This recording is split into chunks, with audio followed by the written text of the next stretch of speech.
अगर साइंस पसंद है पर मैथ्स पसंद नहीं है तो डॉक्टर बन जाओ। फिर why am I wasting time, है ना, what's the reason to waste time, है ना। सिंपल गोल था, पहली बार में बिना ड्रॉप लिए मैम से निकाला। गोल तो एक्चुअली ये था। इसका पहला दिन was scary because we were not expecting कि रैगिंग होगी एक्चुअली। आप कहो कि रैगिंग ठीक है ना, तो वो कब वो फन रैगिंग से बैड रैगिंग बन जाती है वो कभी नहीं होता। तो आपको ब्लैकेटली तो ये बोलना होगा कि ragging is bad. If you ask me for the regret part, that is only regret I have that I wish my father was alive and I wish I was so proud of him. कि एक एमजोनियन अपनी life में कितना कमा लेता है?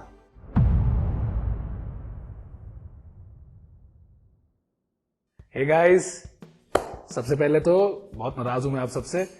92% ने तो सब्सक्राइब नहीं कर रखा। वीडियो देख रहे हो तो यार प्लीज सब्सक्राइब भी कर दो। Really love you guys.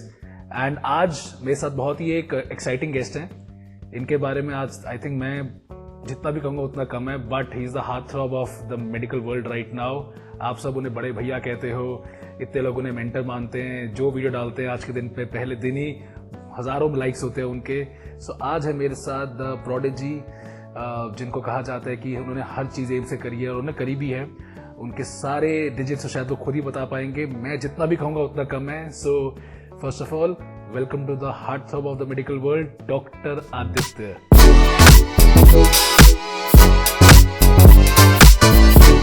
क्या हाल है भाई? ठीक हो, thank you, thanks for inviting me here on the show.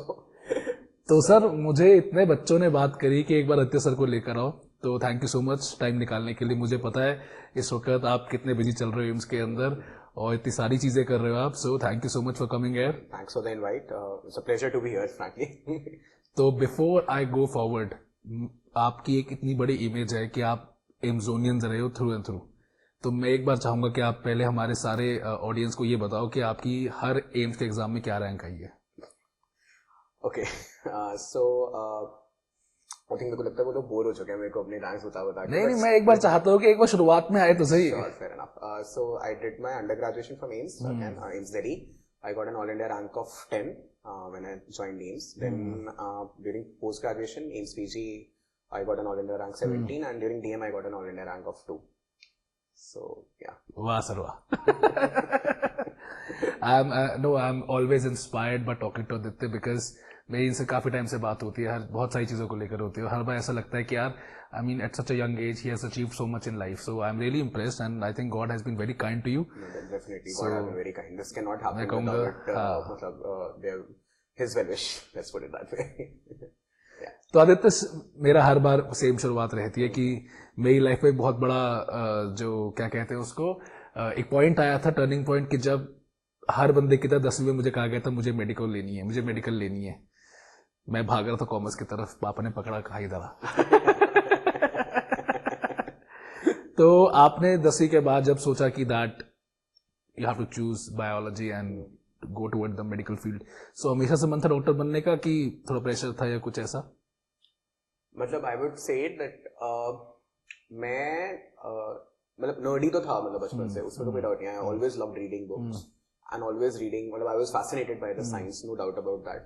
And वो जो simple फंडा बोलते हैं ना कि अगर साइंस पसंद है पर मैथ्स पसंद नहीं है तो डॉक्टर बन जाओ। So मतलब I would say I would fit into that box 50 to 70%. इसलिए नहीं 100% इसलिए नहीं फिट बोलूंगा because of the fact कि ऐसा नहीं था कि मैंने अच्छा मैथ्स नहीं पसंद इसलिए ही मेरे को डॉक्टर बनना है। I genuinely like biology also. I genuinely liked learning about the human body also.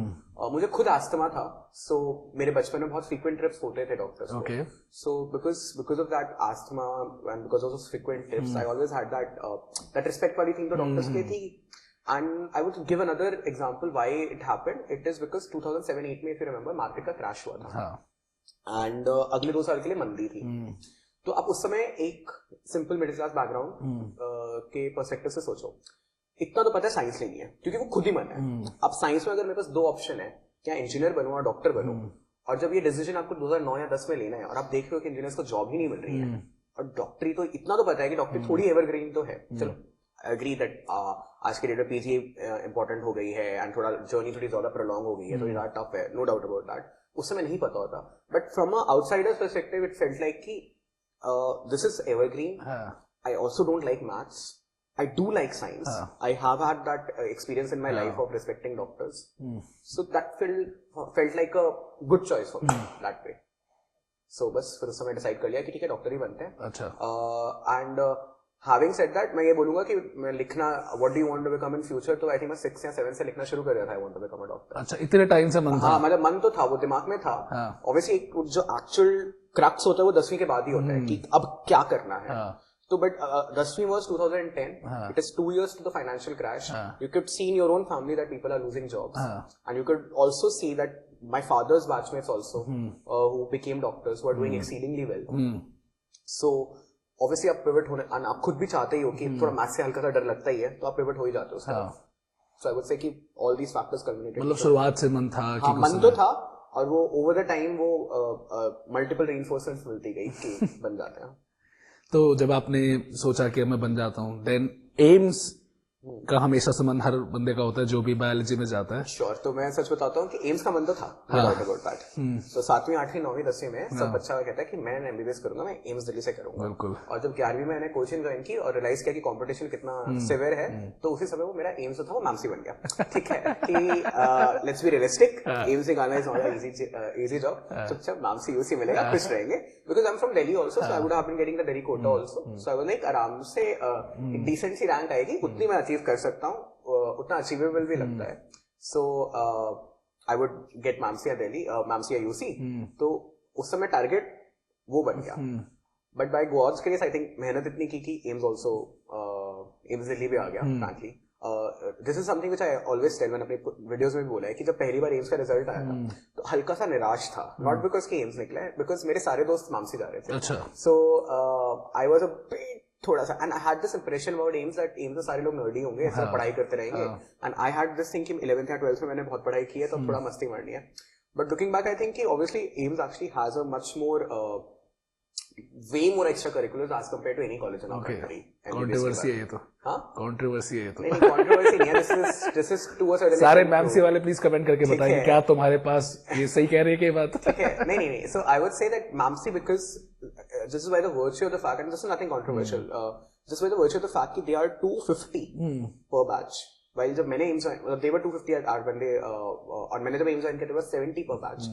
The cohesiveness of people around is obviously more in AIMS as compared to MAPSI. इसमें this is not मैं उनकी बुराई कर रहा हूँ या anything. This simply just a joke. हाँ, joke है भाई, कोई दिल पे लेने की बात नहीं है. कोई दिल पे लेने की बात नहीं है. It's just कि that thing is a bit better as far as AIMS is concerned. That's it. तो एम्स की तैयारी जो कहते हैं नीट यूजी कहूंगा आज के दिन पे, या उस टाइम पे डीपीएमटी होता था, राइट? AIPMT एम्स का अलग एग्जाम था. तो आपने तैयारी कब शुरू करी उसकी? 11th beginning. सीरियस हो गया बिल्कुल? नहीं, 11th beginning में सीरियस नहीं था. So I joined coaching Akash join करने थे लोग मैक्सिमम, तो मैंने भी ज्वाइन किया था and joined in I think June and July में ज्वाइन किया था of 11th में तो मैं ज्यादा सीरियस नहीं था. मतलब जो पढ़ाते थे स्कूल में होता था, जितना पढ़ा लिया पढ़ लिया, ठीक है. 12वीं में the switch happened. 12वीं में I think I remember that क्या हुआ ऐसा कि सोच आया? So 2-3 चीजें एक साथ हुई थी. I would say that फिर आप होते हो 15-16 साल के होते हो, आपको कोई ना कोई लड़की पसंद होती है ना?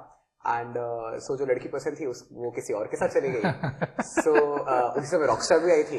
2011 की बात है, रॉकस्टार आई थी. रॉकस्टार ने बोला था कि टूटे हुए दिल से ठुकरा के मेरा प्यार इंतकाम देखेगी and whatever that is. So I was like कि फिर why am I wasting time, है ना? What's the reason to waste time? And my father also got posted to Ahmedabad at that point. Okay. He was in Air Force, so he got posted to Ahmedabad at that point of time. तो मैं अकेला था with my mother, single child. So I was like कि I have to prove myself. There's nothing left. मतलब what else can I do in this 1 year? Absolutely. क्या मैं waste करने किस चीज के लिए waste करूँगा? So from that day, from I think in June of 2011 to June 1st of 2012 जब मैंने एम्स का एग्जाम दिया था, I did not waste a single moment of my life. मतलब उतनी मेहनत तो मैंने कभी नहीं की जिंदगी में जितनी मैं उस 1 साल में की. बस सिंपल गोल था कि बस पहली बार में बिना ड्रॉप लिए मैम से निकालना है. गोल तो एक्चुअली में ये था. उसके लिए मेहनत इतनी कर ली कि एम्स में निकल गया. तो एम्स में एंट्री हुई. एम्स का पहला दिन कैसा था? इसका पहला दिन was scary because we were not expecting कि रैगिंग होगी actually. वही जानना मुझे रैगिंग में क्या हुआ है ना. So उस समय तो अच्छी खासी मतलब let's not call it ragging problem होगी, इंटरेक्शन होती है ना. So but I frankly looking back मतलब I understand that ragging has a negative connotation to it, and it should be. That connotation should be negative because at a lot of places, it is meant to demean you and it is meant to bring you down. But luckily, हमारे यहाँ पे it was meant as a way to just sort of promote a bit of a fun environment. But that is a problem. आप कहो कि ragging ठीक है ना, तो वो कब वो fun ragging से bad ragging बन जाती है, वो कभी भी नहीं होता. तो आपको blanketly तो यही बोलना होगा कि ragging is bad. But looking back, I would say that इतना कुछ बुरा नहीं हुआ. Thin line between bad ragging and interaction. It is such a thin line कि overall आप, and more or less because there have been so many instances where people have died also, where people have left colleges also and everything. So blanketly even at this point of time, if someone asks me कि ragging करनी चाहिए, I would say no, नहीं करनी चाहिए. Absolutely नहीं करनी चाहिए. But अगर मैं अपना experience बोलूं, तो मेरे साथ जो भी हुआ उसे एक डेढ़ महीना, वो was not something traumatic. I enjoy it. I look back at it. It's a memory for me. That's about it. है ना? But हुआ क्या था? हुआ कुछ नहीं, मतलब simple. Seniors आए. Seniors were like कि so मेरा नाम guess कर सकते हैं? हम कैसे आपका नाम कैसे guess करें? And it's like कि तेरे को क्या लगता है पूरी दुनिया में सिर्फ तेरे को ही लोग जानते हैं? तूने एम्स निकाला है ना? तेरे साथ पहले बैठे हुए. So थोड़ा बहुत a bit of like a friendly banter started to happen. Then we used to go there to rooms. They used to come to our rooms or everything, and they used to मतलब जो normal आपने थोड़ा बहुत मुन्ना भाई में देखा हुआ है, थोड़े ऊपर के हल्के से कपड़े उतर के थोड़ा बहुत डांस वांस कर लिया, थोड़े बहुत नॉनवेज जोक्स क्रैक कर लिए, थोड़ी लड़कियों के बारे में बात कर ली, थोड़ा बॉयज टॉक हो गया, बट दैट्स अबाउट इट. इतना ही था. It was friendly. It was never anything overboard, है ना? And so we also liked because we were interacting with our seniors, and what has happened is because of that I would say कि हम लोग अपने seniors के बहुत ही close हैं. But I would still say don't think of this as, because it's just don't think of it this as this is the way to bond with your senior. There are multiple other ways to bond with your senior. Just because हमारे case में it was not an overboard ragging does not mean ragging is actually per se good है. नहीं, but मैं इतना से कहना चाहूंगा कि रैगिंग जो वर्ड है वो आजकल काफी नेगेटिव कोनोटेशन, बिल्कुल ठीक कहा आपने, but that's the way you actually bond with your seniors. मैं जब अपने कॉलेज में भी था तो मेरे टाइम तक बिल्कुल ना इंटरेक्शन खत्म कर दी थी इन लोगों ने. So by the time you don't even know who the junior is. पूरा बैच जा रहा है, कोई इंटरेक्शन नहीं है, आप जानते ही नहीं वो कौन है, और शायद वो भी नहीं कभी जानते. तो आज मेरा कोई कॉलेज का एक साल जूनियर या एक साल सीनियर बात भी करता तो there is always a very familiar vibe. आप अपने फैमिली ही मानते हो. तो मेरा पहला काम होता है कि वो जो कह रहे हैं ना, आई सिंपली से यस. मैं नहीं पूछता क्या काम है, कि बेटा या तो तू बता क्या है, या बॉस आप बताओ क्या काम है, आपका हुक्म है, तेरी तरफ से रिक्वेस्ट है, माननी है. तो ये थोड़ा सा रिक्वायरमेंट है. बट ऑफ कोर्स जो हरासमेंट पहुंच जाती है रैगिंग करते करते, दैट्स एब्सोल्युटली क्या कहेंगे उसको, अनएथिकल. That's absolutely unethical. बिल्कुल गलत चीज है वो. तो actually हुआ यही था. I think that is the reason ragging is banned and should be, because ये जो इंटरेक्शन वाली चीज थी वो कहीं ना कहीं डूब गई थी. And ragging had only become a way to harass her and you know demean and put the other junior down. मारना तो बिल्कुल ही गलत है. आपको किसी ने हक नहीं दिया कि आप अपने जूनियर को मार सको. मार तो किसी को भी नहीं सकते. सरकार भी यही कहती है कि आप चोर को भी नहीं मार सकते. आपका काम है, अगर चोरी करी है तो आप पुलिस में जाते हो, पुलिस वाले कोर्ट में जाते हैं, जस्टिस अपना काम करता है. मारना बिल्कुल गलत काम है.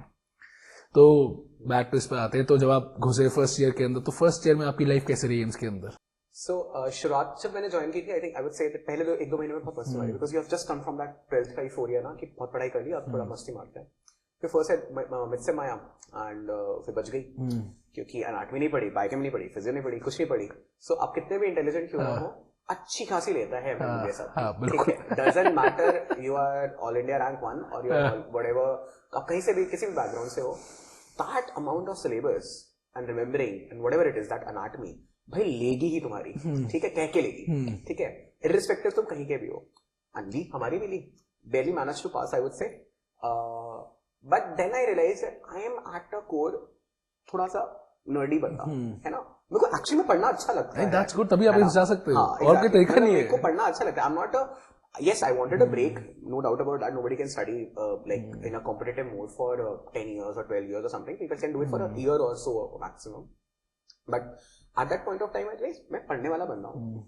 तो मैं ऐसे नहीं करूंगा कि 2 महीने नहीं पढ़ा, 1 महीना एग्जाम से पहले पढ़ लिया, फिर फटी रह रही है मतलब मैं फॉर नो रीजन, एंड फिर मैं एग्जाम निकाल रहा हूँ और फिर जस्ट पास हो रहा हूँ. भाई I have a reputation to carry, मतलब नॉट रेपुटेशन. अब तो आप एम्स के अंदर, अब तो बाहर के लिए तो दुनिया पास हो रही है, तो पास हो रही वाली चीज हो जाती है. खुद से लग रहा था कि I have come, I wanted to become a doctor, I want to learn about. एक चीज ऐसी हुई थी, I started watching House MD at that point of time. So I was amazed. मतलब obviously House MD is a show. It's a well written show, I would say. So I was amazed by कि यार ऐसा बनना है. मतलब not like कि उसका जो professional demeanor है वैसी बात नहीं. But you should have a command over that subject. वो command वाली feeling ना like वो तभी आएगी जब when you know your stuff, when you learn about your stuff. So I was like पढ़ना है ताकि I can have command over one subject. मुझे बायोकेमिस्ट्री अच्छी लगने लगी, which is a very rare thing to do वैसे, है ना. मतलब लोगों को it's a very common thing. लोग anatomy से डरते हैं, बायोकेम को इग्नोर करते हैं और फिजियो को से प्यार करते हैं. This is a common thing that happens. They spend maximum time on anatomy because Ratte मारने हैं. फिजियो से प्यार करते हैं और because anatomy का HOD का एक अलग खौफ भी होता है.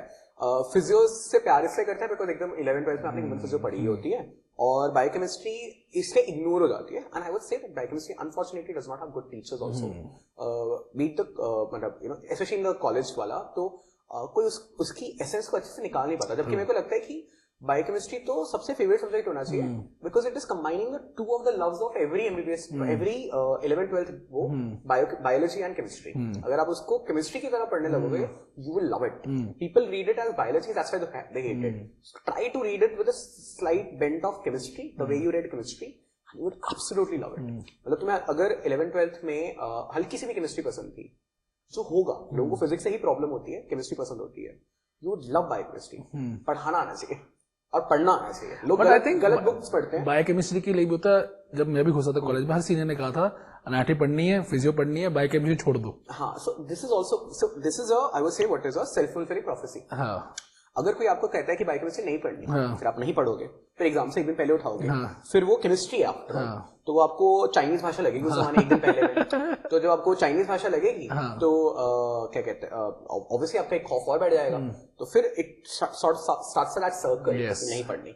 अब मैं तो बायोकेमिस्ट्री का फैन हूँ, मेरे को तो बहुत अच्छी लगती है बायोकेमिस्ट्री. एंड आई फील कि जो बंदा बायोकेमिस्ट्री में अच्छा होगा, someone who's a NEET PG aspirant या कोई 11th या second year वाला बंदा देख रहा है, भाई you have such an edge over everyone else. And actually 5 years तो सब पढ़ते हैं, बायोकेम जो पढ़ता है उसकी रैंक अच्छी आती है.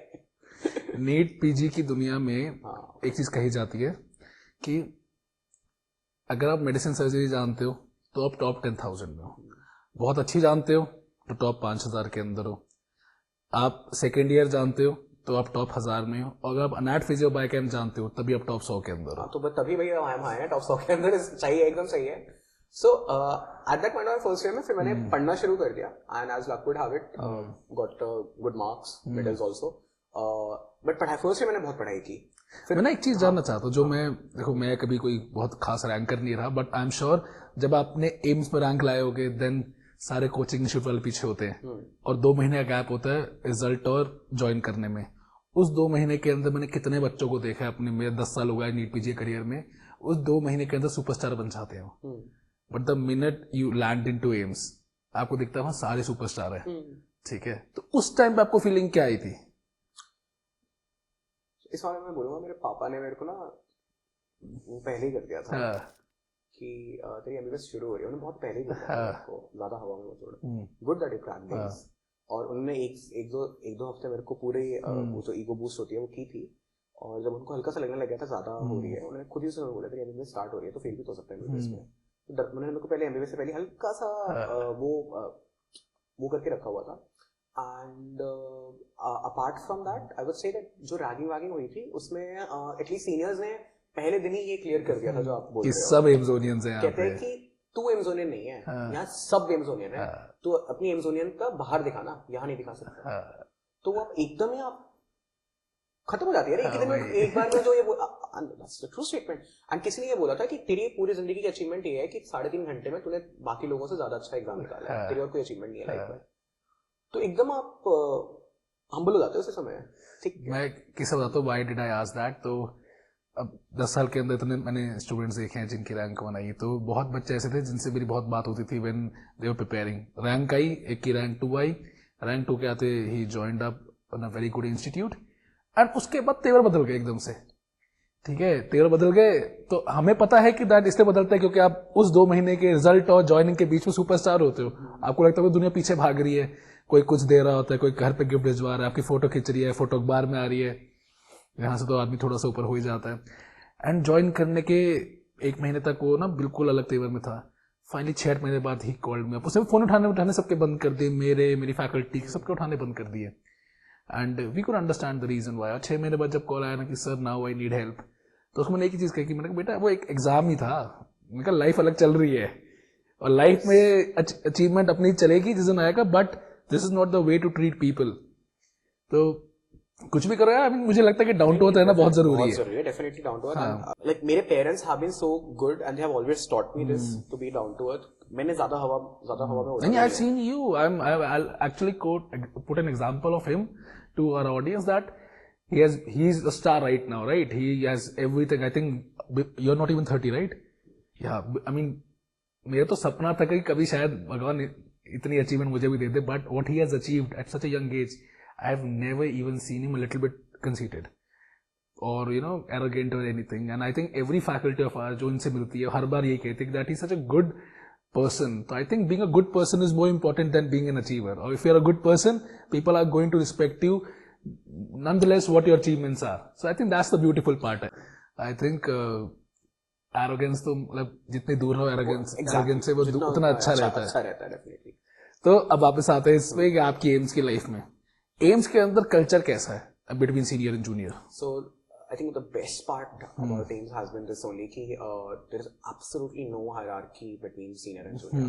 मैं अपने seniors को उनके nicknames या surnames या मतलब उनके नाम से बुलाता हूँ. No sir, no ma'am culture. And मैं आज भी मतलब अभी भी मैं अपना phone लूँ and if I want to call up one of my seniors, Maharaj, he would pick it up and behave. And he's 5 years seniors by the way. So he would behave like एकदम कि भाई है तू मेरा जैसे, या let's say कोई मेरे से 7 years जूनियर है, वो मेरे को अगर कॉल करेगा तो आई विल बिहेव लाइक तू मेरा जूनियर है। कोई हमें सर बोलता है, एक अभी मैं जैसे पीज में हूँ तो हम लोग की ऑब्वियसली हम लोग यूजी स्टूडेंट्स की क्लासेस भी लेते हैं, सो आई फील ऑड जब वो मेरे को सर करे, obviously they have to call sir because they are thinking I am an SR, but मैं तो उनको अभी भी as my juniors from AIIMS देख रहा हूँ ना, सो वो मेरे को सर बोलते हैं तो मेरे को बहुत ऑड लगता है because that has never been the culture. So I always tell them कि, and I always say this in my videos also that I'm okay if you don't call me sir, call me Dr. Aditya if you want to. I understand कि there is a culture in the eastern countries of the Asian countries that you want to respect your elders, which is fine. I understand that, but you can always respect without saying sir, because sir I believe creates a barrier. आप अगर आपको किसी को respect देनी है तो आप अगर आप for an MBBS student, you can always address me by saying Dr. Aditya, right? आपने एक प्रीफिक्स लगा के रिस्पेक्ट दे दी मेरे को। आप the best part about Hindi per is that we have two different words. In English में सिर्फ you है, यहाँ पे तो आप और तुम है ना, तो आप करके बात करो, that's more than enough respect for anyone for that matter. So that is the best part about the culture of AIIMS, that there is no senior junior hierarchy and the bond, and because the batch is small, 70 का batch होता था, the bonding between the seniors and junior is just another level I would say. I think AIIMS का जो alumni network भी है वो भी बहुत स्ट्रॉन्ग है, और मैंने बहुत टाइम से एम्स को ऑब्जर्व किया है। सो एक कहा जाता है ना कि एम्स जोनियंस इतने ज्यादा सक्सेसफुल क्यों होते हैं, apart from that they are super intelligent of course, but जो एल्यूमिनाई नेटवर्क है ना वो आपको एक बहुत ज्यादा पकड़ देता है पूरी दुनिया पे, क्योंकि इतने सारे एम्स जोनियंस से बात करता था, मुझे हमेशा ये बात कहते थे कि सर अगर हम लोग कभी भी यूएस गए हैं and we see a doctor there, for example मैं इंडिया की तो बात ही नहीं कर रहा, बाहर की बात कर रहा हूँ, who is an AIIMS pass out, तो मुझे सिंपली जाना और कहना मैं एम्स का हूं, और वो शायद एक की कार्ड होता है एंट्री इनटू हिज वर्ल्ड। तो कह रहे कि जितना उसका नेटवर्क है ना सडनली मेरा नेटवर्क हो जाएगा। सो कहा, मेरी एक पर्सनल सेइंग है कि your network is your net worth. तो जो इनको सीधा नेटवर्क मिलता है ना वो ऑटोमेटिकली इनका नेटवर्क एक दिन में 100 गुना बढ़ा देता है, और ये मैंने बाकी किसी कॉलेज का नहीं देखा। This is valid. This is I actually went back to my school and I said that कि the reason IIT, IIMs or AIIMS exist is not because of the education. Exactly. It's never because of the education. It's because of the alumni. It's because of the alumni. It's because of the alumni and because of the alumni network. भाई उससे AIIMS से better teacher होंगे दूसरे colleges में, और AIIMS से better education हो सकती है दूसरे colleges में. You cannot match the alumni network of AIIMS. What you said is absolute true. ये चीज IIT के लिए भी valid है। IIT में जो जैसे IIT is more about startup culture and everything. So I am working, मतलब मेरे एक मैंने जब आप बनाई थी किसी IIT के पास आउट के साथ ही बनाई थी, तो he told me कि वहाँ पे तो alumni network ऐसा है कि फंडिंग सेम हॉस्टल वाले से मिलती है, दूसरे हॉस्टल वाले से नहीं मिलती। So like he's he's 1 year senior to Ashneer Grover. So he said कि Ashneer Dipinder, because they are in the same company and everything, बोले वो ये तो सेम हॉस्टल के थे, तो सेम हॉस्टल वालों ने फंडिंग उठाई, हम लोग जो सेम हॉस्टल में थे हम लोगों के लिए अलग तरीके से फंडिंग उठाई. तो वो जो IIT को जो like you know, so the difference between a like आप better coding कर सकते हो, आप better engineer हो सकते हो, maybe from another college also, but IIT आपको network देगा. The same thing is valid for AIIMS and some other MBBS college also. All of us are going to become doctors, which is the reason no one should be arrogant, and Inzonage definitely should not be arrogant. But the advantage is this network. अगर मेरे को कल, let's say मेरे को कल भी US जाना है, I decide कि बस इंडिया बहुत हो गया, भाई बाड़ में टाटा बाय बाय, मैं US जा रहा हूँ. So my alumni network over there at US will I would easily get a research job there. अगर मेरे को कभी मैच करना हो वहाँ पे किसी रेजिडेंसी में, तो प्रोग्राम डायरेक्टर्स इंजोनियर्स होंगे, है ना. So that advantage is that alumni network is the main advantage. यार देश चल ही नेटवर्क, पूरी दुनिया नेटवर्किंग पे चल रही है. आप किसको जानते हो? ये मैं बहुत बच्चों को समझाने की कोशिश करता हूँ कि don't look at AIIMS as a place to study, look at it as a place जहां आपका नेटवर्क इतना स्ट्रांग हो जाएगा कि दोबारा कभी किसी से कुछ मांगने की जरूरत नहीं पड़ेगी. आपको सिंपली कॉल करना है and that thing is available. और ये इतना इंपॉर्टेंट है ना, क्योंकि लाइफ में आप हर चीज हो सकते हो, बट अगर आपको ग्रोथ चाहिए ना, तो ग्रोथ में आपको नेटवर्किंग करनी ही करनी पड़ेगी. लोग अपने कंफर्ट जोन के बाहर जाना नहीं चाहते ना, वो चाहते हैं कि हम 10 से 7 काम करेंगे और 7 बजे खुद दुनिया आए और हमसे मिले. कोई नहीं कर रहा यार, तो करना पड़ता है. और बहुत अच्छी बात कही आदित्य ने. So coming back to your AIIMS life now. So Aditya, आपने अपनी जब सोचा कि सेकंड ईयर आया होगा, थर्ड ईयर आया होगा, आई एम श्योर कि एम्स का जो सेकंड थर्ड ईयर होता है, अपने पल्स गए? पल्स तो मैंने करवाई है यार. एम्स का पल्स हम सब के लिए वो फेस्ट होता था कि यार एम्स का पल्स जाना है. पूरे कॉलेज में छुट्टी जाती थी और फिर सारे बच्चे एम्स जा रहे हैं. वो आपका ऑडिटोरियम है ना, उसके गद्दों में सो रहे हैं सारे बैठ के. मैं भी सोया वहां पे 2 बार, और मैं आपके एम्स पल्स का 2 बार टेनिस चैंपियन रहा हूँ. गोल्ड मेडल आया था मेरा. तो आपका एम्स पल्स का एक्सपीरियंस कैसा था? पल्स तो यार एक अलग दुनिया होती है. उसमें वो 7 दिन तो दुनिया होती है. सो मैं बस बताना चाहूंगा कि पल्स में मेरे यहाँ सीनियर जब पहली बार हुई थी तो बोला था कि पानी नहीं मिलेगा, दारू मिल जाएगी. ठीक है. So Pulse is that kind of a world कि पानी के लिए तू तरसेगा, तेरे को दारू ज्यादा आसानी से मिलेगी. स्पेसिफिकली जो स्टार नाइट्स होती है, एंड क्योंकि बिकॉज ऑफ बेटर बजट हम लोग बेटर स्टार्स को, अब तो ऑब्वियसली दूसरे कॉलेजेस में बहुत अच्छे फेस्ट होने लगे हैं, बट उस जमाने में AIIMS used to have among medical colleges the best fest. So like मेरे first year of my Pulse we had Suniti Chauhan, second year we had people like Salim Sulaiman, Mohit Chauhan. हमने अपनी पल्स में फरहान अख्तर को लेकर आए, नेहा कक्कड़ को लेकर आए, एंड तो इतने बड़े बड़े स्टार्स आते हैं, तो you enjoy that concert as well. मैंने भी फरहान अख्तर पहली बार पल्स में सुना था. हाँ. So you have that amazing मतलब अमेजिंग स्टार्स. स्टार्स आते हैं 10-11 बजे, फिर दारू की बोतल खुलती है, और फिर सुबह के 6 बजे तक डीजे रुकता नहीं है. एंड पीपल, मतलब बेसिकली हम लोग, इट्स आई वुड से दारू पी के हम डिटॉक्स करते हैं, which is a very weird way to say, but medicine in general is tough. Let's put it that way. हमारी पढ़ाई टफ है, हमारी आगे की लाइफ टफ है, हमें पढ़ना बहुत पड़ता है as compare to other professions. हमारे ऊपर रिस्पॉन्सिबिलिटी ज्यादा because we are looking after patients. And इस बीच में ऑब्वियसली एक डिटॉक्स चाहिए होता है, and Pulse served as a detox for us engineers as well, and for the larger medical community also, I would say, especially when it was there. And actually, hats off to your whole administration who actually supports every bit of it. हाँ, so इस चीज में बोलूँगा कि used to अब दिक्कत कर रहे हैं, but I would say yes, till the time I did my undergraduation 2017, 18, 19 तक तो बहुत सपोर्ट करते थे. कोई ऐसे even they knew कि बच्चे एंजॉय करने दो, है ना. तो अब थोड़ी सी पंगे करने लग गए हैं, तो हो सकता है कि अभी के मेडिकल ग्रेजुएट्स को ना पता हो या उनकी पल्स का एक्सपीरियंस शायद खराब हो. I'm pretty sure someone in comment will write pulse बकवास हो गई है, या हम जितने भी 5-6 साल पहले वाले होंगे ना, उन्हें पता होगा कि कितना तगड़ा फेस्ट होता था. एग्जैक्टली. अगर कोई किसी 2015, 16 या मेरी वाइफ आई थी यार, शी लव्ड इट, मतलब कि ये तो अलग ही वो है. So Pulse used to be that thing, and it was a great experience. Let's put it that way. Sort of an out of world experience. Let's put it that way. Aditya, अपनी सबसे पहले तो अब एक काम करो, अपने कॉलेज की सबसे क्रेजी कहानी बताओ. क्रेजी कहानी? दारू पी के कहाँ गाँव मचाया? पल से बचाया, बट मैं कहानियां नहीं बता सकता. एक तो सुनानी पड़ेगी. ये नहीं बता सकता मैं. शादीशुदा इंसान हूँ, डाइवोर्स कराओगे मेरा? चलो एक थोड़ी हल्की कहानी बता दो. थोड़ी हल्की कहानी बता दो. क्रेजी का तो ठीक है, सबसे क्रेजी कहानी, मतलब क्रेजी नहीं है, मतलब इट इज जस्ट स्पॉन्टेनियस ही बोल सकता हाँ हूँ, प्लीज। स्पॉन्टेनियस। तो मैंने अपने एमबीबीएस में बहुत स्पॉन्टेनियस ट्रिप्स मारी हैं। तो एक बार ऐसे हुआ कि रात को, चलो ये वाली कहानी मैं बता सकता हूँ, चलो बहुत ही अच्छी कहानी है। मेरा एक दोस्त है, ही इज अ वेरी, उसका अभी ब्रेकअप नहीं हुआ था, दिल टूटा था, किसी को पसंद करता था, वो नहीं पसंद करती थी, लेट्स पुट इट दैट वे। और मेरी एक और दोस्त थी, हम दोनों नॉर्मल फ्रेंड्स थे, एक दो बार कभी ऐसे डेट पे गए होंगे। तो मेरे को हम लोगों का प्लान था कि हम लोग कहीं गुड़गांव में घूमने जाते हैं, लाइक दैट। ये मेरी क्रेजी कहानी नहीं है, बट इसकी एंडिंग बहुत ही इंटरेस्टिंग है, इसलिए मैं सुना रहा हूँ। हमने कहा कि हम लोग गुड़गांव में जाते हैं, शी साइड की मैं अपनी फ्रेंड को लेकर आऊँ, लाइक ले आप, मेरे को क्या प्रॉब्लम है। सो मैंने अभिनव को कहा तू भी चल, निकल यार, अब बस हो गया तेरा, मतलब रंडी रोना हो गया तेरा, बहुत टाइम का जो भी है, नई लड़कियों से मिल तो अपने। वो मना कर रहा था। मैंने उसको एक लिटरली बहुत अच्छा दोस्त है, चल तू चलेगा मेरे साथ, you have to come out, we are going to Gurgaon today, ठीक है। So we went to Gurgaon, हम 4 लोग थे, वी गॉट ड्रंक, पार्टी की, थोड़ा दारू वारू P, and so he connected well with that girl, like really well with that girl.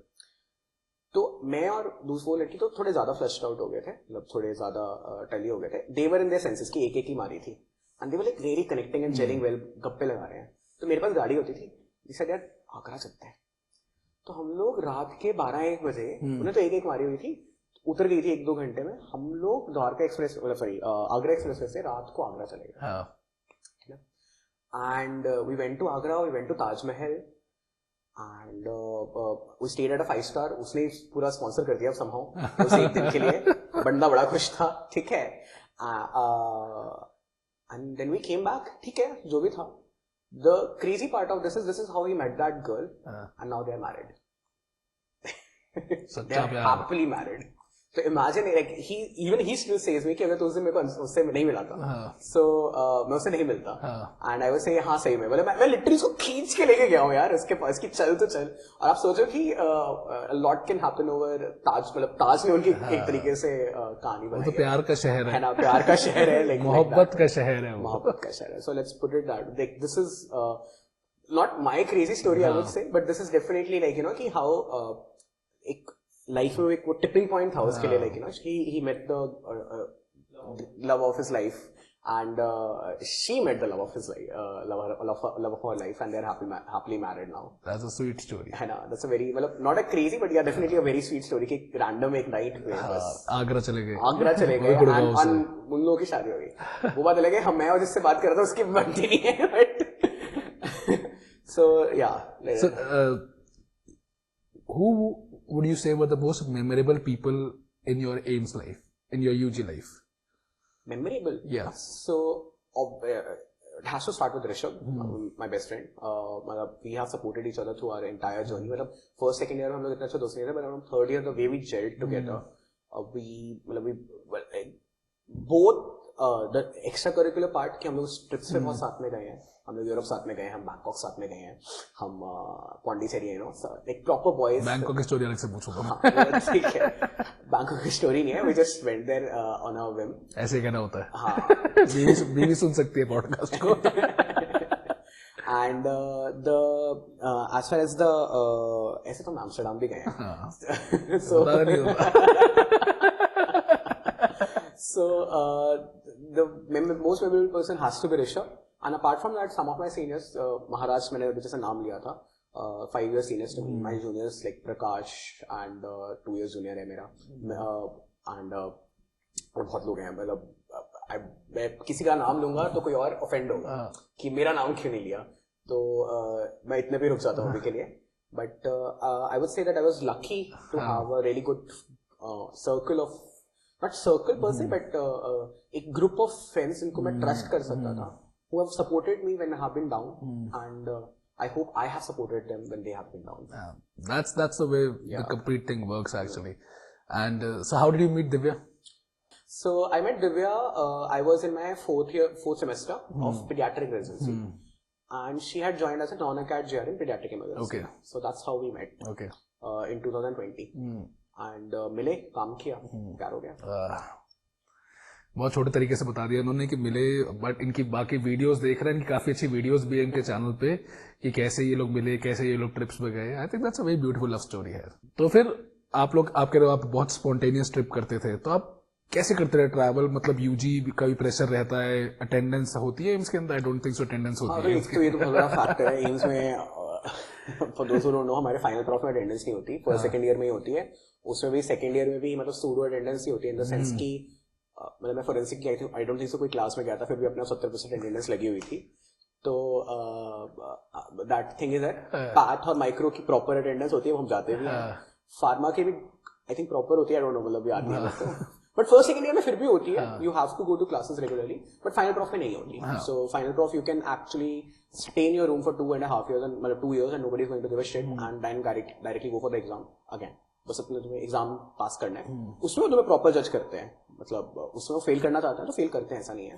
पर कोई अटेंडेंस, सो ऑब्वियसली ट्रिप्स के लिए टाइम की कमी इसलिए नहीं थी क्योंकि अटेंडेंस का इशू नहीं था। And when it comes to the student life as far as the money part is concern, I would say that I been lucky, मतलब आई बिलोंग टू इतने थे कि मैं थोड़ी कंजूसी करके ट्रिप्स मार सकता था, तो I tried to doing that. So I went to US for an elective, वो तो चलो मम्मा पापा ने फंड किया था, थैंक्स टू देम। यूएस तो हम लोग रिसर्च इलेक्टिव के गए थे हॉपकिंस, तो उस समय यूएस घूमा। बट उसके बाद की जो ट्रिप्स थी वो उसके पैसे आए थे कि वो इस वजह से आए थे कि जब भी कोई क्विज जीतता था ना, उठा के मम्मा को दे देता था कि अभी अगर देखो आप क्विज में 2 या 3 हजार रुपए जीतोगे, 2,000-3,000 is not a big amount. It's not a small amount also. And I'm not talking about today, I'm talking about 2015. तो ठीक ठाक पैसे हैं वो। तो अगर मान लो मैंने 3 क्विज जीत लिया, and I'm not talking about medical quizzes, मैं जीके क्विजेस में भी बहुत अच्छा था, तो I used to keep on in my third year roam around and मतलब DU के क्विजेस में जाता रहता था। आप मान लो 3 या 4 क्विज अटेंड किए, कोई एक तो जीत ही गया। सो उन क्विजेस की वजह से जैसे मान लो 10-15 हजार रुपए इकट्ठे हुए, 2-3 क्विज जीते, और खुद जो पॉकेट मनी मिल रही है महीना पर पापा दे रहे हैं, उससे कुछ 1,000-1,500 रुपए बचा है, तो ट्रिप 10,000 रुपए में तो ट्रिप हो जाती है कॉलेज टाइम। हाँ बिल्कुल, है ना। तो लोग उस समय होंगे कि नहीं हम लोग नया गैजेट ले लें या वो सब कुछ कर ले, तो मैंने उनको उसकी जगह मैंने ट्रिप्स लगाई हैं। तो लद्दाख गए हैं, पौंडीचेरी गए हैं, थोड़ा इसमें भी लकी रहे हैं कि जैसे कि पौंडीचेरी की ट्रिप, उस समय मेरे पापा चेन्नई में पोस्टेड थे, तो पौंडीचेरी की ट्रिप के लिए क्या हुआ कि सिर्फ इतने पैसे चाहिए थे कि आने जाने की फ्लाइट की टिकटें बुक हो जाए। वहां से पापा ने अपना एक कैब बुक करवा दी थी because of his army background, तो पौंडीचेरी की ट्रिप वैसे हो गई। पल्स करवाई थी, तो आप कभी भी अपने कॉलेज फेस्ट कराते हो तो थोड़ा बहुत, मतलब बीइंग वेरी ऑनेस्ट, आप हल्का सा रखते हो अपने पास, मतलब क्या झूठ बोलना, मतलब इसमें बिल्कुल नहीं बोलना है ना। सो जो थोड़ा बहुत रखा, तो ऑब्वियसली मैंने मतलब it's not an extraordinary amount, like people tend to think कि बहुत पैसे कोई लोग ले रख लेते हैं, everything it's not an extraordinary. थोड़ा बहुत मजे के लिए आदमी रख ही लेता है कि मेहनत भी तो कर रहे हैं यार। एग्जैक्टली, मतलब मैं सच बताऊं, मतलब it's almost like you are working like a, like तुम 9 to 5, not 9 to 5 to 9 to 9 काम कर रहे हो फेस्ट को करवाने में, तुम क्या एक्सपेक्ट कर रहे हो? मतलब इतना कोई साधु नहीं होता कि मैंने एक पैसे भी नहीं रखे, कोई साधु नहीं होता इतना। सो जो उसके थे वो मैंने उससे मैंने सिंगापुर की ट्रिप कर ली, फिर इंटर्नशिप में पैसे बचाए, उससे लंदन की ट्रिप चला गया, उसके बाद हाउस जॉब की, हाउस जॉब में पैसे बचाए, उसमें यूरोप घूमने चला गया। रेजिडेंसी के बाद तो पैसे आने शुरू हो ही जाते हैं, you have a decent salary 70 to 80,000 per month. तो my always has been that instead of having, मतलब I always have saved some money कि, और जब भी वो कुछ एक बैरियर टच करता है कि 50,000 इकट्ठे हो गए या 30,000 इकट्ठे हो, अभी के काम, उस समय तो 20-10-15 में भी चल जाता है, तो उसको ट्रिप करनी है, क्योंकि trip is a perfect method to detox and it gives you life time of memories, I would say. So वो इस तरह से ट्रिप्स होती रही, कुछ क्विज में जीत गए, कभी थोड़े पल्स के आ गए, कभी इंटर्नशिप शुरू हो गई, तो कर कर आके you have to be financially prudent, I would say. पैसे आते हैं तो लोग उड़ाना, you choose experiences over gadgets, exactly, simple सी बात है। हाँ, तो एम्स की इंटर्नशिप के बारे में बताओ। एम्स की इंटर्नशिप का वाज इट हेक्टिक? आपकी स्टाइपेंड क्या रहती थी? We had a 17,900 rupees as a stipend okay. in 2017. अब तो शायद बढ़ के आज के दिन कितनी है? 27 या 28 हो चुकी है। अच्छा, मैं 30 भी क्रॉस कर चुकी है। 27 तो है पक्का। And as far as the hecticness is concern, तो हमारी 3 महीने विलेज होती है, वो तो प्रॉपर किसाई होती है। उसके बाद 3 महीने हमारी इलेक्टिव्स होती है, वो प्रॉपर चिल होता है कि मतलब उसमें एक्चुअली में आप मतलब सुबह 1 घंटा 2 घंटा जाओ तो मोर देन एनफ है, या ना भी जाओ कभी कभी तो वो भी चलेगा। एंड उसके अलावा जो हमारी रूटीन जो मेडिसिन, सर्जरी, ऑब्स्टेट्रिक्स होती है, तो उसमें थोड़ा डिपेंड करता है कि आपका लक कैसा है। आपकी अगर अच्छी यूनिट है तो they will expect you to come in the morning, attend rounds, post round थोड़ा बहुत काम करो and you can leave by 2-3 and अगर आपकी गंदी नेट है then you have to stay from 9 to 5. तो I would say it's a good mix. The good thing about internship in AIIMS is कि मतलब उन्हें भी पता है कि बच्चे पढ़ना चाहते हैं to get into post graduation. तो और उन्हें ये भी पता है कि ये लोग जो काम सीख रहे हैं इंटर्नशिप वाला, जो लोग कहते हैं ना कि स्किल्स एक्वायर होने चाहिए इंटर्नशिप में, वो हम लोग अपने विलेज में 3 महीने में सीख लेते हैं. देखो आपको अगर NG ट्यूब डालनी सीखनी है या आपको कैनला डालना सीखना है तो आपको 12 महीने करने की इसको जरूरत नहीं है. आप 1 महीने में भी वो सीख सकते हो. आप इनफैक्ट 2 दिन में सीख सकते हो उसको. तो वो जो इंटर्नशिप में जो स्किल वाला पार्ट होता है वो हम सारा का सारा अपनी विलेज पोस्टिंग में बहुत अच्छे से सीख लेते हैं. तो बाकी पोस्टिंग में हमें भी इतना एंड 1 महीना इमरजेंसी होती है, वो इमरजेंसी प्लस वो 4 महीने में आप सीख चुके होते हो. तो बाकी अगर इंटर्नशिप हमारी थोड़ी सी कम हेक्टिक भी होती है तो हमें भी बुरा नहीं लगता. एंड फैकल्टी ऑल्सो नो कि ऐसा नहीं है कि इसको आता नहीं है, इसको भी पढ़ने देने देता. तो नवंबर में एग्जाम होता है. तो ये बहुत बड़ा ट्रेंड है कि दिसंबर में जहाँ पे भी पोस्टिंग होगी उस समय वो भगाते हैं. पता है एग्जाम निकल चुका है तुम्हारा, यहाँ एग्जाम नहीं निकला तो अभी वैसे भी नहीं पढ़ने वाले, इस महीने तो तुम काम करोगे. और जो सितंबर अक्टूबर महीना होता है उसमें इन जनरल फैकल्टी खुद उन्हें पता होता है कि इनको पढ़ना है, तो खुद ही आपकी चाहे हेक्टिक यूनिट हो या ना हो आपको थोड़ा रिलैक्स करने के लिए देते हैं. It's a good mix I would say of the 3 months being extremely hectic, मतलब recurrent back to back 24-hour duties, but they teach you everything in those 3 months. And then the rest of the time you also end up having some time to study for your entrance exam. So I personally feel it's a good mix of both. इसमें एक छोटी सी अलग बात पूछूंगा. सो बीच में मैंने पढ़ा था कि सरकार का ना एक नया एजेंडा सा आया जिसके अंदर वो they were planning to introduce 7 days of homeopathy in internships. तो उसके अंदर मैंने एक वीडियो बनाया था जो मेरी अपनी से थी सरकार को, वो ये थे कि that instead of homeopathy which has a very different, I mean no disrespect to homeopathy at all, homeopathy is a very different channel of thought. Allopathy is a different channel of thought. तो दोनों को mix करने से अच्छा है कि जो हम डॉक्टर्स हैं उनको फाइनेंशियल लिटरेसी सिखाई जाए. Definitely. जो मुझे लगता है कि जिसमें सारे डॉक्टर्स बिल्कुल जीरो होते हैं. मैं जब और हमारी कोई जरूरत पड़ती भी नहीं ना. मतलब मुझे पहली बार चेक भरने को बताया गया तो जो चीज दुनिया के लिए नॉर्मल थी मेरी एज वालों के लिए, मैं कहती भरते हैं क्या होता है, आगे कैसे होता है, FD कैसे होती है, RD कैसे होती है. I feel that मतलब doctors are so engrossed in their doctor या medicine वो भूल जाते हैं कि बाकी दुनिया भी एग्जिस्ट करती है ना. तब तो डॉक्टर के बाहर के दोस्त ही बनते, नॉन मेडिकल दोस्त ही बनते. वो अपने वही केस स्टडी रिपीट पे बात करते जाते. हाँ सच है. मुझे पता है. हाँ मतलब मेरी तो बैड एक्सपीरियंसेस भी हैं, मतलब इन सम वे. वो लोग भी आई थिंक अंडरस्टैंड नहीं करते हमारे पर्सपेक्टिव्स को, है ना. सो बट गलत है, मतलब हम लोग भी उसमें इक्वल एट फॉल्ट है as much as the other one is that is there. And definitely financial literacy for doctors definitely is need of the hour. So but मुझे ये बताओ ना, homeopathy for 7 days in internship, what are your thoughts about that? मतलब नहीं करो, मतलब there's no point of it actually. And 7 days so short a period, कुछ भी नहीं सीखोगे. It's basically मतलब until सरकार ने सोचा कि हाँ बच्चों को 1 हफ्ता फ्री देते हैं तब तो ठीक है. But if you really had the intent of making them learn in something in a week, first week is too short a time to learn any goddamn thing. And if you want to make it like a primer kind of a thing, then there are better avenues like financial literacy to explore rather than homeopathy. Financial literacy, आपने कहा कि doctors, मैं भी मानता हूँ doctors बिल्कुल zero होते हैं, बट आपको ऐसा क्यों लगता है? क्योंकि हम लोग सोचते ही मतलब money has been shown to be, मतलब ये तो सोसाइटी ने बोला है क्या हुआ है, लाइक इट्स अ मनी को ना टाबू बनाया हुआ है फॉर डॉक्टर्स. तुम सेवा करो एंड फिर हम सोचते भी नहीं है, मतलब contrary to what people might think, money as a topic has never been taught to doctors. हमें कोई नहीं बताता कि अरे लूटना तो होता ही नहीं यार, मतलब दैट्स अ वेरी, मतलब उसमें तो मैं जाऊंगा भी नहीं because that will take a long time. But because we are so engrossed in our studies कि पहले MBBS की पढ़ाई करनी है, फिर PG एंट्रेंस निकालना है, फिर PG की पढ़ाई करनी है, तो जब 9 साल आप सिर्फ यही कर रहे हो तो दिमाग में वो बैंडविड्थ और स्पेस ही नहीं बचा कि जानने के लिए कि अपने फाइनेंसेस को कैसे मेजर करना है.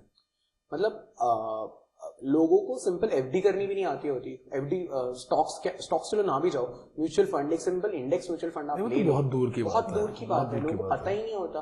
सेविंग्स अकाउंट में पड़े होंगे 10-10 लाख रुपए लोगों के 2.5% इंटरेस्ट कमाने वाले. तो फाइनेंशियल लिटरेसी तो एकदम जीरो है डॉक्टर्स की, because it's not we cannot be good. In fact, the few of the best people like the fund managers, या मैं किसी I think मैं किसी और YouTube channel पे देख रहा था, is actually a doctor.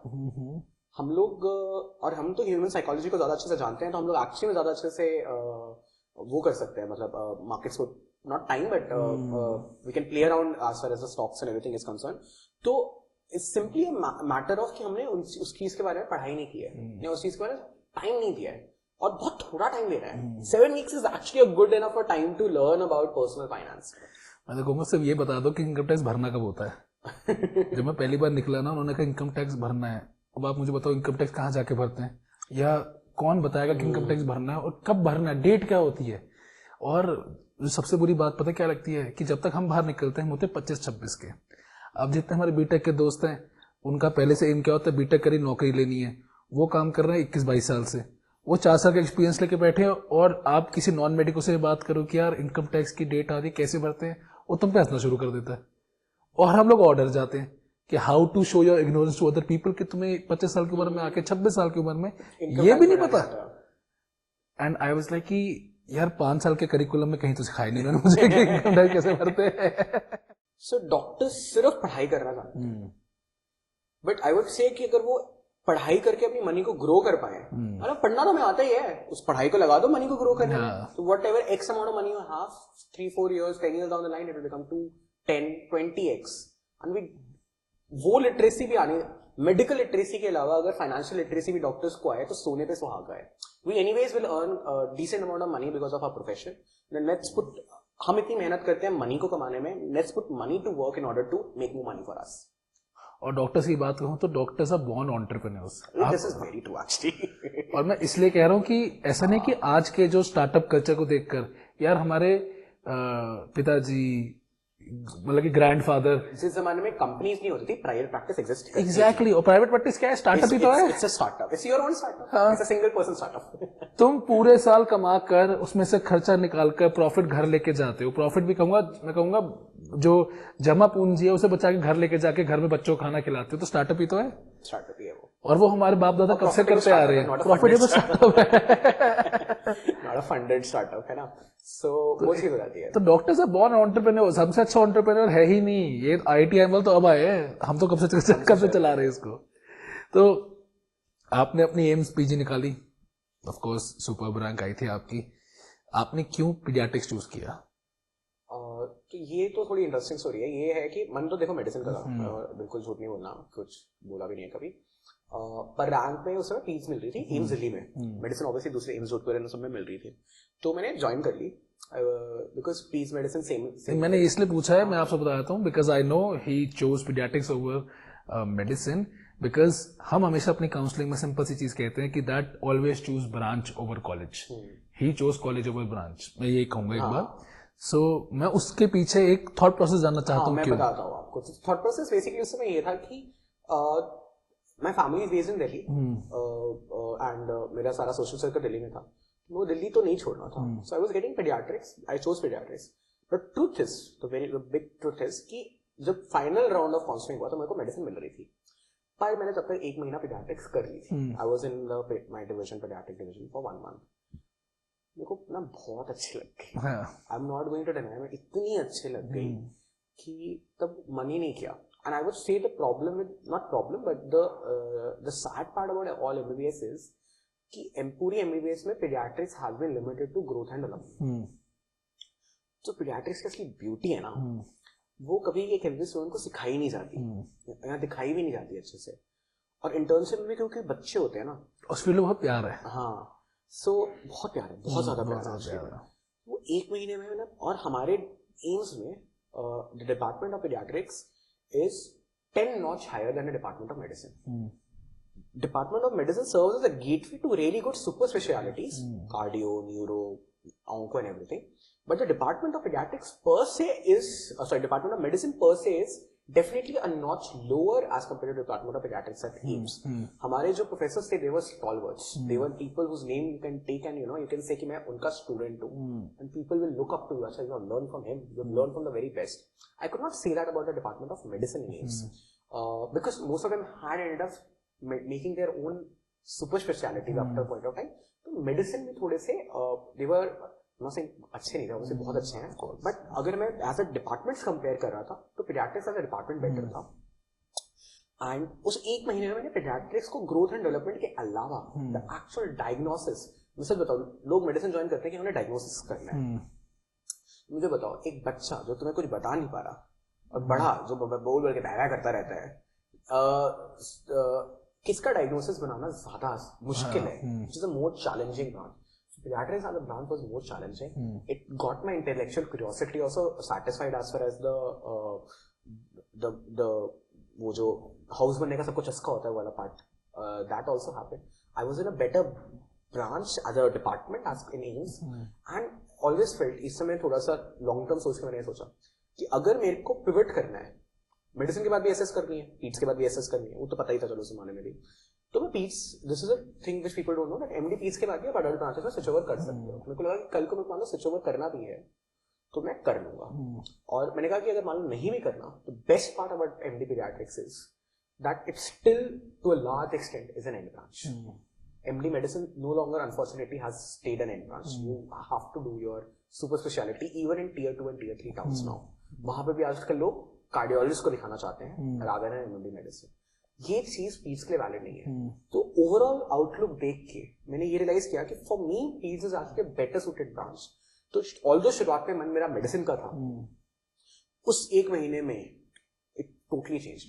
तो फाइनली जब एक्चुअली को याद है कि जो काउंसलिंग हो रही थी, मेरे ही एक फ्रेंड ने मेडिसिन छोड़ी थी, अपनी एम्स की मेडिसिन छोड़ी थी, wanted to prepare for UPSC. ठीक कॉल्ड अप, मैंने छोड़ दिया, तेरे लिए छोड़ी है, मतलब यू नो, मतलब तो तेरे लिए छोड़ी है, but you just come here and take the medicine if you wanted it. And counselling, AIIMS की काउंसलिंग, ऑफलाइन काउंसलिंग रुकी थी 2 मिनट के लिए, बिकॉज मैंने अपना नाम तो एटलीस्ट भर दिया था। एंड आई वाज लाइक यार नहीं आ रहा, I am happy where I am. So that's how paediatrics came to be. Regret होता कभी कभी? बिल्कुल नहीं, कभी भी नहीं। आपकी लाइफ में कोई रिग्रेट रहा आज तक? रिग्रेट तो बहुत सारे हैं। बिगेस्ट रिग्रेट क्या रहा है? Biggest regret is a different, मतलब it's not a regret, it's more of a sadness, my father passing away. So वो रिग्रेट नहीं है, बट आई वो रिग्रेट ही है। The regret is that he never saw me become, he saw me become Amazonian and do my post graduation from AIIMS. He did not see me become famous. So वो एक regret है मेरी life का कि मुझे भी पता है कि थोड़ा मैं फेमस हूँ हल्का फुल्का, at least in the medicine world में वेरी बहुत फेमस है भाई, है ना। So I wish he saw that, that's my biggest regret. I'm sure where he is. That is the reason my channel name is not Dr. Aditya Gupta, it's Dr. Aditya Sanjay Gupta. So that whenever people know me, they also know that it was Sanjay Gupta who made Dr. Aditya Gupta possible. Beautiful. And I'm sure wherever he is, he's looking down on you and he's saying that he's giving you his blessings. I'm pretty sure that he's very happy what you have achieved in life. I hope he is. And if you ask me about the regret part, that is the only regret I have. That I wish my father was alive, and I wish he. I was so proud of him. He was a fighter pilot in the Indian Air Force. You know, I always say this, that मेरे लिए the biggest proud thing in my life has never been to say कि you know, I am Dr. Aditya Gupta from so and so college, and मेरी ये ranks हैं। दुनिया के लिए लगता था, मेरे लिए the biggest proud moment always has been कि जब मैं किसी एयर फोर्स स्टेशन जाता हूँ और मैं बोलता हूँ बिना आईडी कार्ड के, I am son of Group Captain Sanjay Gupta, and just by the sheer confidence they let me enter. That is always and always the proudest moment of my life. उससे ज्यादा मैं कभी ज्यादा proud feel कर ही नहीं सकता। That's really great. So now मुझे proudest moment पता चल गया। What's the happiest moment of your life आज तक का? तो ये हर बार बताया हुआ है। Happiest moment of my life is when I got all India rank 6 in AI20, not AIIMS. Okay. AIIMS मैंने बताया ना, मैं disappoint हुआ था। AIIMS का रिजल्ट बाद में आता है। So मैंने पूरी 1 साल मेहनत की थी, एंड AI20 का रिजल्ट भी ऐसा हुआ था कि रात को बोला था सुबह 10 बजे आएगा, पर रात के 11 बजे आया था। तो पूरी रात बेमतलब उन्होंने एंग्जाइटी दी हुई थी। And so I called up my father. मेरा ये थोड़ा सा क्या कहूँ सुपरस्टिशन है कि मैं अगर खुद अपना रिजल्ट देखता हूँ तो खराब आता है, कोई मेरे को दूसरा बताता है तो अच्छा आता है। So the best moment was I called up my father, he was in Ahmedabad, I told you that he got posted there. He online उसने कहा, सो ही आई सेड पापा क्या रैंक आई है, and he started saying my marks. He said physics में 116 है, chemistry में 115 है, bio में 226 है, टोटल 457। पापा रैंक बताओ, एंड ही सेड 6। एंड उस 1 second, I am not telling that, you know, जब आप पूरी 1 साल लग के मेहनत करते हो ना, उसके बाद आपको वो रिजल्ट मिलता है. आई नेवर इमेजिन, मतलब मैंने एक साल मेहनत की थी. I never imagine my self in top 100 और टॉप 200 ऑफ द कंट्री. आपको बोला ना नामसी चाहिए था. नामसी का मतलब था कि 500-600 में अगर रैंक है, 1000 रैंक आए तो दिल्ली कोटा से नामसी मिल जाएगा. 6 बोला था रात के 11 बजे. My father is saying 6. आज भी तरसता हूँ उस मोमेंट को एक्सपीरियंस करने के लिए. Still gives me goosebumps that if you work hard you will get that. Absolutely the happiest moment of my life. Sorry Divya, it was not my marriage. तो फिर एम से पीजी करनी शुरू करी, एसएस की बारी आई. आई एम श्योर एसएस करनी थी आपको. Why oncology? हाँ, so ये मन थर्ड ईयर में बन गया था. I would recommend everyone to read this book called Emperor of All Maladies by Dr. Siddharth Mukherjee. It's a Pulitzer Prize winning book basically. So it basically gives you an insight how we defeated cancer. We have not defeated cancer as of now, but how the progress against cancer has been made. It starts with the progress against acute ALL, acute lymphoblastic leukemia. And मैं उस दिन से I was like passionate about hematology and oncology. मतलब absolutely like you know कि करना है तो यही करना है. तो जब PEDS ली, तो as luck would have it मेरा thesis भी PEDS onc में था. And फिर वो धीरे धीरे वो होता गया. And that's when I decided कि मेरे को PEDS onc ही करनी है. I love this branch. I absolutely love oncology, especially the leukemias and lymphomas. तो पढ़ के मजा आता है, जान के मजा आता है. Love it. The cruel twist of fate is कि my father got acute lymphoblastic leukemia only. तो ये मेरे को आज भी लगता है कि it just feels ironical, twist of fate or whatever it is, कि जो बनना चाहता था वो हमारे पापा को लग गई. तो वो अभी भी लगता है थोड़ा, पर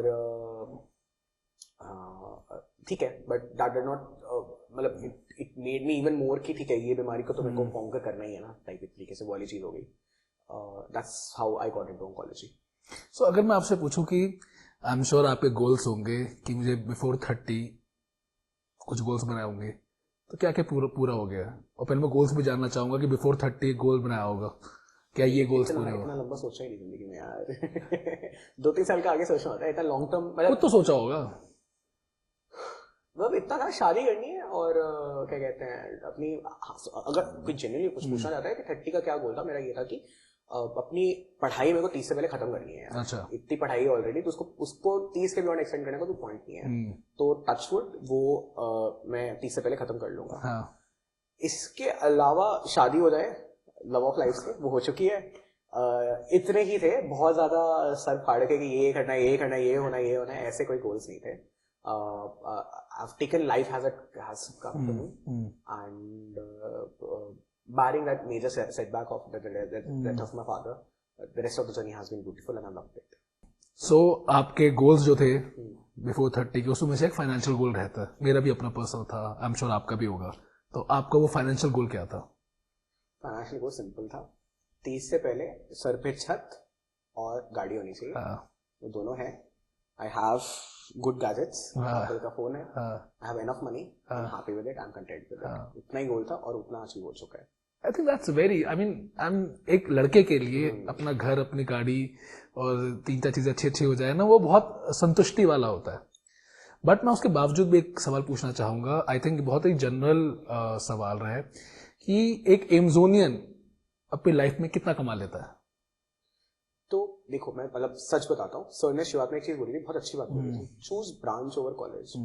द ट्रूथ इज दैट आप एमजोनियन बन के कोई एक्स्ट्राऑर्डिनरी नहीं कमाने वाले. आपके स्किल्स ही आपको आपकी कमाई दिलवाएंगे. तो अगर एक एमजोनियन को स्किल्स नहीं आते तो वो कम ही कमाएगा as compare to from someone who from other college will earn more. हमारे को ज्यादा पैसे कैसे मिलेंगे अगर कोई पूछता है एमजोनियंस के फॉर्म में, तो हमें हमारी नेटवर्क से ही मिलते हैं.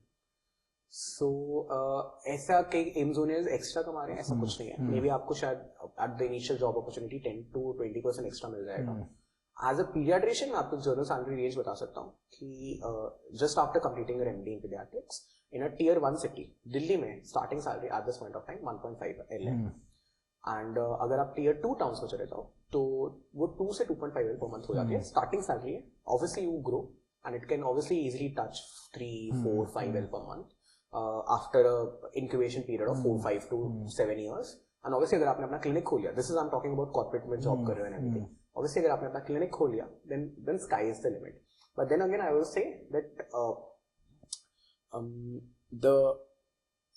the amount of money that you earn has nothing to do with the college. Absolutely. Like this is one thing I really want to tell everyone. Amazonian बनो, उसके goal money maybe not. I would say the network that you talked about, the kind of education that you might get, and the kind of cases that you might see that will satisfy the nerd in you, है ना? So I can't do pediatric oncology in a place where there are no patients for pediatric oncology, right? I can do it only in AIIMS or in Tata because सारे patients यहीं पर ही आएंगे. तो नर्डिनेस, आपकी network, आपका जो in general आपके जो जिन आपको लुकअप कर रहे हो, जिन प्रोफेसर्स को लुकअप कर रहे हो, उसके लिए एम्स है. आप एम्स इसलिए आना चाहते हो क्योंकि आपको चाहिए कि मैं एम्स का टैग लगेगा तो मेरे को पैसे ज्यादा मिलेंगे. तो यार तुम स्किल्स कहीं से भी एक्वायर करोगे तो तुम्हें पैसे ज्यादा मिलेंगे. अगर मैं एम्स में रह के अपने स्किल्स एक्वायर नहीं करता तो कम ही पैसे मिलेंगे एज कम्पेयर टू समवन जिसने वो स्किल्स एक्वायर किए हुए हैं. तो खुद मानता हूँ कि जो बंदा पैसे के पीछे भागता है उसे पैसा कभी नहीं मिलता. जो बंदा एक चीज को बदलने के लिए कि मुझे दुनिया बदलनी है उसके पीछे भागता है ना कि मुझे अपनी चीज को बेटर करना है. ये चीज धीरे धीरे रियलाइज होती है कि वो जो 3 इडियट्स में बोला था ना कि प्यार कर, इस चीज से, इंजीनियरिंग से मुझे प्यार है. हाँ, वो मतलब कि ना कि उसके पीछे मत भाग, क्या कहते हैं, सक्सेस के पीछे मत भाग, एक्सीलेंस के पीछे भाग, सक्सेस खुद तेरे पास पीछे आएगी. तो that is valid as far as money also is concern. Don't run after money, run after skills, run after excellence, run after being the best in your field. Money will automatically. दुनिया बदलनी है, ये होना चाहिए ख्वाब. और freedom, success, पैसा, ये सब बाय प्रोडक्ट है इस चीज के. मैं तो खुद मानता हूँ कि दैट अगर आप डॉक्टर हो ना तो आप कहीं भूखे नहीं मर सकते. डिग्री से आप हमेशा खाना खा लोगे. आप एक डॉक्टर एक पेड़ के नीचे भी अपनी दुकान लगा लेगा ना, उसे प्रैक्टिस मिलनी शुरू हो जाएगी. बड़ा गाय वो चाहते ना, वो दुबई का विला, बड़ी गाड़ी, वो सब स्किल से आती है. और I mean, he's a brilliant YouTuber right now. YouTuber बनने का आइडिया कैसे है? I think ये मेरा बहुत इंपॉर्टेंट क्वेश्चन जो रह गया था. YouTuber बनने का आइडिया कैसे है भाई? Have been active on social media for a long time. पहले मैं कोरा पे एक्टिव था. फिर जब मैंने अपनी DM स्टार्ट की तो my father had just recently passed away, so I wanted a escape. तो उस पॉइंट ऑफ टाइम पे मैंने सोचा कि 1 घंटा मैं अपना लाइफ का Netflix को देके वेस्ट नहीं करने वाला. So what happened simply was कि चलो YouTube पे वीडियोस बनाते हैं. Let's tell the world what I have learned. मैंने वो ज्ञान सच बताऊं कोरा पे ऑलरेडी दिया हुआ था 3 साल में. उन कोरा वीडियोस, उन कोरा के आंसर्स को एक तरीके से मैंने वीडियो फॉर्मेट में करके आपने मेरी वीडियोस देखी होंगी, एब्सोल्युटली अनएडिटेड. ठीक है, सिंपल. मैंने अपना आईपैड खोला है, एक जगह यहाँ पे अपनी स्क्रिप्ट लिखी हुई है, यहाँ पे मेरा कैमरा है, जो मेरे को बोला है मैं बोलता हूँ, वो बस उसको काटता हूँ और उसको अपलोड कर देता हूँ. No editing at all. I think people like that also.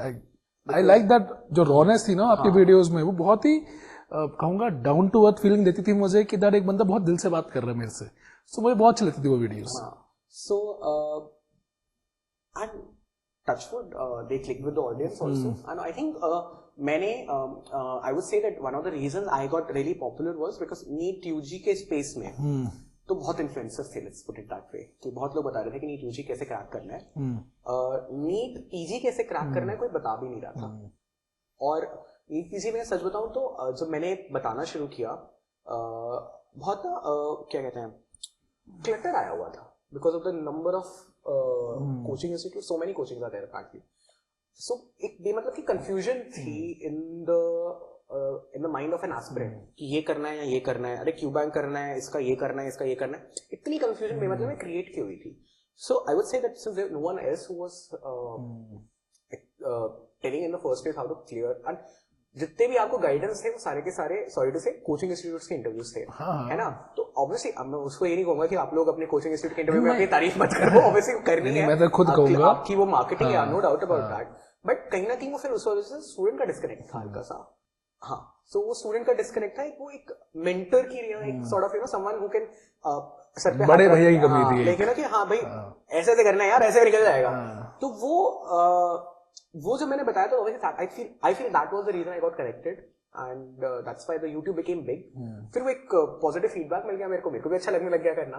शुरुआत ऑब्वियसली एज अ डिस्ट्रैक्शन ही हुई थी हर बार, but then I also enjoyed it and I could see the impact it is creating. How and I'm really grateful to everyone who has shown me that all that love, and I'm very grateful and full of gratitude for it frankly. I'm sure the audience is grateful that आप इतनी बढ़िया videos बना रहे हो.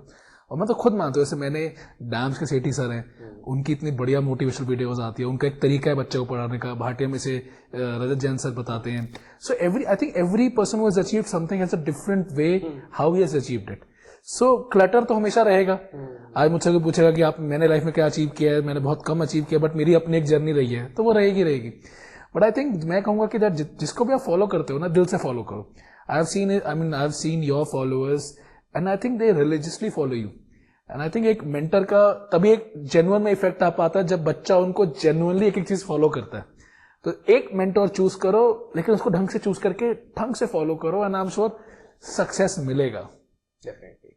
So bro, मुझे एक बात जाननी है आपसे. आई am sure that you mentoring so many people right now. कभी ऐसा कोई इम्पैक्टफुल मोमेंट आया आपकी लाइफ में कि एक स्टूडेंट जॉब इसको आपने मेंटर किया हो and he has called you back, और कभी मिला हो आपसे किसी जगह पे and has told you that कि सर आपने बहुत इम्पैक्ट डाला मेरी लाइफ के अंदर? So I was invited for a TEDx talk at GMC Jammu. तो वहाँ पे a person came and he met me and he hugged me and he started crying कि for the past 2 years I wanted to meet you, become a doctor and you have been my inspiration. मतलब मैं खुद थोड़ा सा emotional हो गया कि like I'm really grateful, मतलब you know that there have been 2-3 times when people have met me and said that they watched my videos and everything. देखो फोटो तो लेते रहते हैं लोग and grateful again. बट एक दो लोग मिलके they have like sort of cried actually. तो तब बहुत लगता है कि कुछ तो अच्छा कर रहा हूँ. मतलब अगर किसी की लाइफ में इतना इम्पैक्ट किया कि वो खुशी के आंसू रो रहा है तो कुछ तो अच्छा किया है. एक और मेरे को इम्पैक्टफुल मोमेंट याद है कि there was someone from Nigeria who was preparing for Indian PG.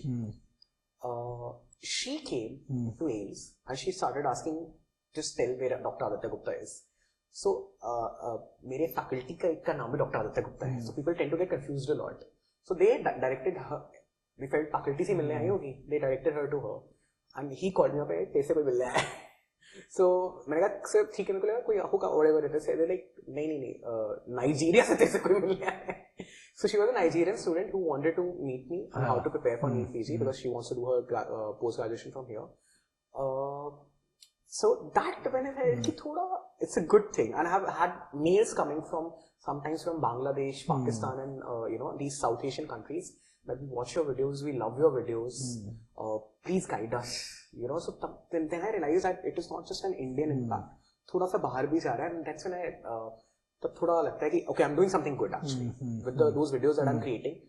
कुछ तो अच्छा ही कर रहा हूँ, so I should keep on doing it. Brilliant bro. So दोस्तों, अब वो टाइम आ गया जिसका आप बहुत देर से आई एम श्योर वेट कर रहे हो. रैपिड फायर का टाइम आ गया and I am sure I am going to ask a lot of चटपटे क्वेश्चंस फ्रॉम हिम. सो भाई, पहला सिंपल सा क्वेश्चन है हार्ट थ्रोबर नेशन के इस वक्त, कितनी गर्लफ्रेंड्स हैं आपके पूरे करियर के अंदर? मरवाओगे या डाइवोर्स कराओगे? 4. ओके. कितनी वालों को भाभी का पता है या भाभी को उनके बारे में पता है? भाभी को सबके बारे में पता है. Okay, so tell me something about Divya that you love. Her personality, मतलब she just the kind of conversations that we have. It's just I love that. मतलब it's I could not have it can be like anything and we would connect over it. हम लोग randomly कुछ बच्चों से related, मतलब in the sense paediatrics से related बात कर सकते हैं, अचानक से फिर फाइनेंस के बारे में बात कर सकते हैं, या so that she's my best friend, let's put it that way. Tell me something about Divya which you do not like. थोड़ी बच्चे. Sorry. Okay. Most rewarding aspect of your job?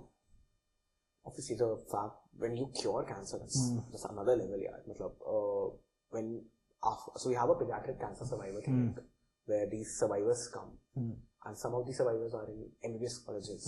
One is in SMS, one is in that's amazing. मतलब वो तो अलग ही level लगता है कि that not only you created impact, that impact is now going to create impact. What's your biggest strength? I think एक बार कुछ ठान लेता हूँ तो कर ही लेता हूँ. Biggest weakness? Procrastination. Web series or movies? Web series. Which one is your favorite? Not web series, Fleabag. मतलब series पूछोगे ना? Fleabag. Fleabag. You are a beach person or mountain person? Mountain person. Amsterdam or Bangkok? Amsterdam. Why? ज़्यादा वो है वो थोड़ा थोड़ा देसी हो जाता है कभी कभी बैंकॉक बहुत इंडियंस थे यार. I'm not saying कि एम्स्टर्डम में नहीं थे, बट बैंकॉक थोड़ी सी घरेलू वाइब देने लग गया था एक पॉइंट के बाद कि कोई मिल ना जाए. एम्स्टर्डम यू फेल्ट कि यू आर पटोंग बीच है ना. नहीं, पटोंग बीच था सॉरी फुकेट में. So at Amsterdam felt more secluded, and still you could have that the not so elaborative fun. एक एडवाइस, जो भी बच्चा आज के दिन पे NEET UG, NEET PG, NEET SS की तैयारी कर रहा है, एक एडवाइस जो आप उसको दिल से देना चाहते हो. सबको पता है यार, जब तक प्रीवियस ईयर क्वेश्चन नहीं किया तब तक निकलेगा नहीं एग्जाम. फ्यूचर में कभी सोचा अपने को फैकल्टी बनने का? हाँ, मतलब I love teaching and I have occasionally, मतलब पिछले 1-2 साल में छोटे छोटे कभी ऑनलाइन प्लेटफॉर्म्स पे कुछ पढ़ा दिया टाइप्स वाला हुआ है. मंथली की पढ़ी सीरीज तो करता ही था to teach. Yes, definitely the opportunity does arise. I would love to teach. I actually do enjoy teaching, and मेरे को ये लगता है कि pediatrics as a branch को लोग उतने अच्छे से वही ना ग्रोथ एंड डेवलपमेंट में रेस्ट्रिक्ट किया जा रहा है. थोड़ा इंटरेस्टिंग बनाएंगे. So I'm sure, I really hope, brother, कि one day I'll have you in Bharti and E-Gurukul. If the opportunity rises, definitely. Divya तो already है ही. And he's a Bharti TND student also. Yeah, so it will be like a घर वापसी kind of thing. kind of a thing. So इसी के साथ दोस्तों मैं ये पॉडकास्ट जो बहुत ही मजेदार रहा है, I loved every second of it, इसको खत्म करना चाहूंगा. I'm sure that you guys also loved it. अगर कोई रिकमेंडेशन या फीडबैक है हमारे लिए तो प्लीज, अगर आप इनके बारे में और जानना चाहते हैं, do put it in the comment section. We would love to answer every bit of it. और कौन आप चाहते हैं हमारा नेक्स्ट गेस्ट बने, प्लीज कमेंट में बताइए. I will try to get that person as a guest for the next time.